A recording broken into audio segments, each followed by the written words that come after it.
Je m'appelle Nelde Jonathan, de nationalité tchadienne vivant au Burkina Faso. L'une des choses qui m'a le plus donné envie de participer à ces concours vidéo sur le changement climatique est son côté hautement humain.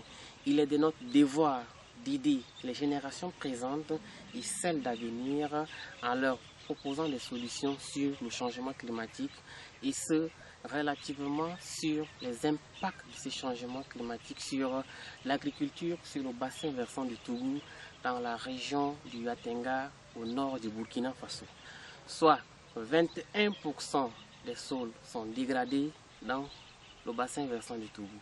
Conséquence première, nous constatons relativement un faible taux d'infiltration d'eau pour la plante et un faible taux de drainage vers l'aquifère. Contrairement, nous observons une augmentation du ruissellement. Ces changements ont affecté de façon significative les économies et les écosystèmes de cette région et ont contribué à augmenter la pauvreté dans la localité. Constat, les crises alimentaires sont récurrentes.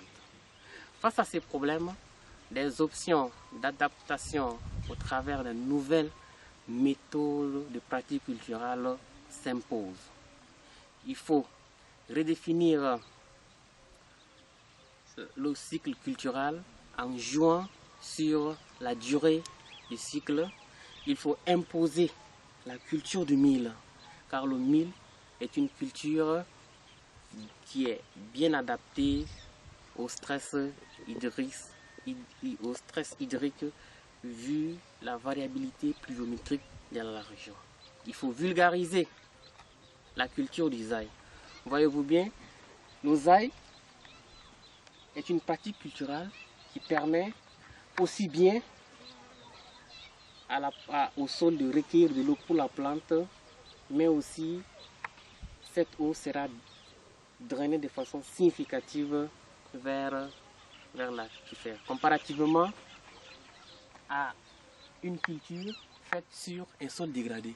Comme vous le constaterez à ma gauche, l'évolution de cette culture n'est pas régulière comparativement à la croissance de la même culture de mil sur l'osaï qui est tout à fait homogène.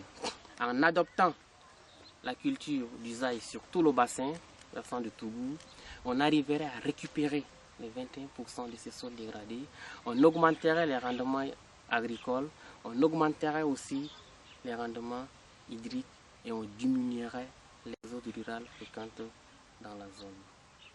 Au revoir et à bientôt.